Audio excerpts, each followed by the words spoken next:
நம்ம சீமானங்கள் ஒரு முக்கியமான விஷயத்தை சொல்லியிருக்கிறாரு. என்னன்னு பார்க்கலாம் வாங்க.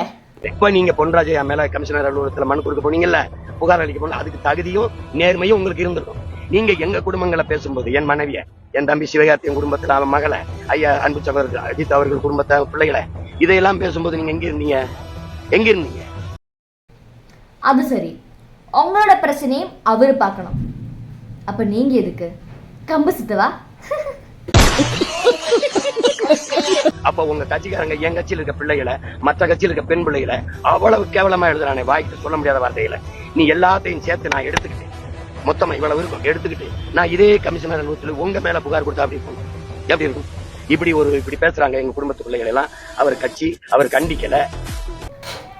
ஏன் சீமானங்கள் முகமே காணிக்காம சோசியல் மீடியால கமெண்ட் போடுறவங்களும், அப்புறம் அப்துல் கலாம் சாருக்கே அட்வைஸா இருந்த பொன்ராஜ் சாரும் ஒன்னா கமெண்ட்டுக்கு எல்லாம் கேஸ் கொடுக்குற மாதிரி இருந்தா, நான் தான் 1000 கமெண்ட், அதுல முக்காவாசி பேரும் உங்களோட நல்லவரான தொண்டர்கள் தான்.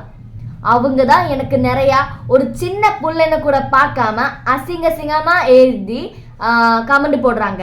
அது நான் உங்ககிட்ட தந்தா நீங்க போய் கேஸ் கொடுப்பீங்களா? இல்லை, நான் அப்படி பண்ண மாட்டேன். என்னன்னா சோஷியல் மீடியாவில் இப்படி அசிங்கமாக கமெண்ட் வர்றதெல்லாம் சகஜம், எல்லாருக்குமே வரும். இப்படி சோஷியல் மீடியாவில் இன்ஃப்ளூயன்சராக இருக்கிற எல்லாருக்குமே ஹேட்டர்ஸ் இருப்பாங்க, அதெல்லாம் சகஜம். அப்படி வேணான்னா சோஷியல் மீடியாவிலிருந்து போகணும், இருக்கவே கூடாது. அப்படி இருந்தால் நமக்கு அப்படி வராது. ஓகே, ஏன்னா இப்படி அசிங்கமாக கமெண்ட் போடுறதெல்லாம் நம்மளால் தடுக்க முடியாது, அது எனக்கு தெரியும். ஓகே, இல்லை அப்படி கொடுத்தே தீரணும்னா நீங்கள் போய் கேஸ் கொடுக்குங்க. எதுக்கு விஜயனா கிட்ட சொல்லணும்? விஜயனா எதுக்கு கேஸ் கொடுக்கணும்? விஜயனோட தொண்டர்களை பார்த்துப்பாரு. இப்போ விஜயனா இப்போதான் அரசியலுக்கு வந்திருக்கிறாரு.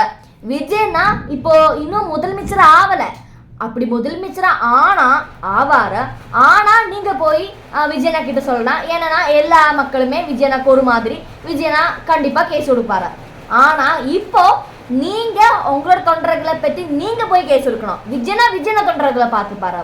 ஓகே, கேமரா முன்னாடி நிற்கும்போ கொஞ்சம் நினைச்சு பண்ணணும், கொஞ்சமா அறிவோட பேசணும். ஓகே, இதெல்லாம் நானே உங்களுக்கு சொல்லித்தரணுமா? நானா உங்களுக்கு சொல்லித்தர்றது? எனக்கு வேற நிறைய வேலை இருக்கு. நெக்ஸ்ட் பார்க்கலாம்.